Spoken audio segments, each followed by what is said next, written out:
Hello everybody, let's talk about the basics of insurance and billing in a dental practice. If you already have your practice, this is something you understand very well, but something that's not talked about a lot in dental school or when you're a corporate associate, and that's just the basics of dental billing. What happens after you do a procedure? What are some things to look out for? How does your claim come back, and how do you get paid at the end of the day? So let's look at this. Number one, you're going to do your filling. Let's say you do a filling, and your front desk person is going to take that, and at the end of the day, they're going to process your claims. And usually this is done electronically, or it should be, because it's a lot faster. And your claim is going to get processed, and she's going to send that off. It's going to get batched, and at the end of the day, it's going to get sent off to your insurance.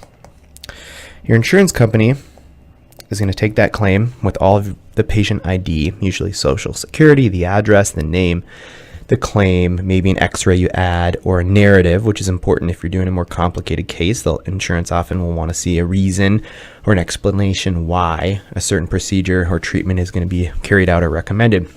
And this is the important step. Insurance is going to take that claim and they're going to process it. Usually, something you have to keep an eye on. You have to talk to your front desk, establish a system so that you're following up on your claims.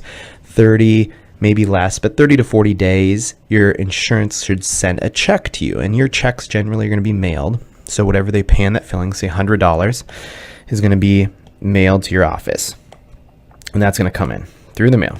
Your staff is going to open it up. They're going to input the insurance payments and calculate out what the insurance paid, what they didn't, and how much the patient owes. So this is going to involve insurance payments and patient portion, and that's going to be calculated. So an important thing in this step is sometimes you get something wrong, so you'll want to look at this, and I'll change the color here just to make sure, but you want to look at this part right here, because often if you get a name wrong, an address wrong, an insurance info wrong, your claim will sit in this area and not be able to be processed. But insurance companies are going to call you and tell you that. So your claim is going to sit there, and if you don't double check it or you don't look back to see, because you have dozens and dozens of claims that keep going on every day, your payment's going to sit in limbo. You may never get paid if you miss it, because you need to go back and run an insurance, it's called an insurance aging report.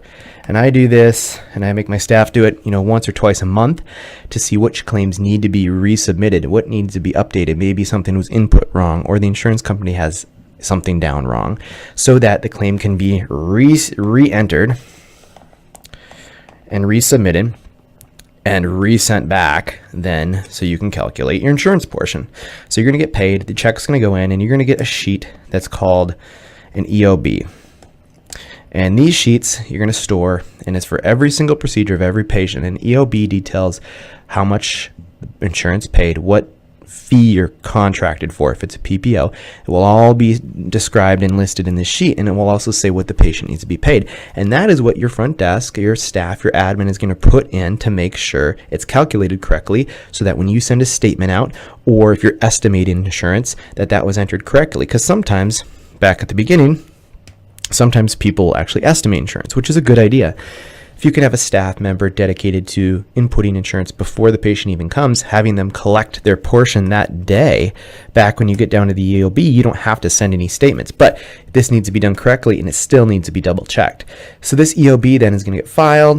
You're going to send out your statements, your claims, and your bill, if you don't already have a full patient portion collected.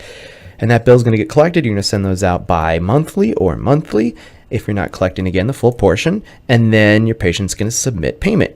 I really recommend having an electronic payment method. Patient's going to send check, or come in and pay with their credit card, or they can submit payment on a website through your payment portal. So this is the basics. So going from insurance, filing, procedure, double check your insurance, make sure you have insurance aging claim stopgap, some kind of system to make sure your insurance claims are getting processed properly. You're going to get your checks back.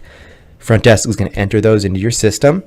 Double check your EOBs, see if there's any patient portion left, send a bill, boom, voila, things are done. So thanks guys, hopefully this helps. Basic 1, 2, 3 on insurance claims. Take care.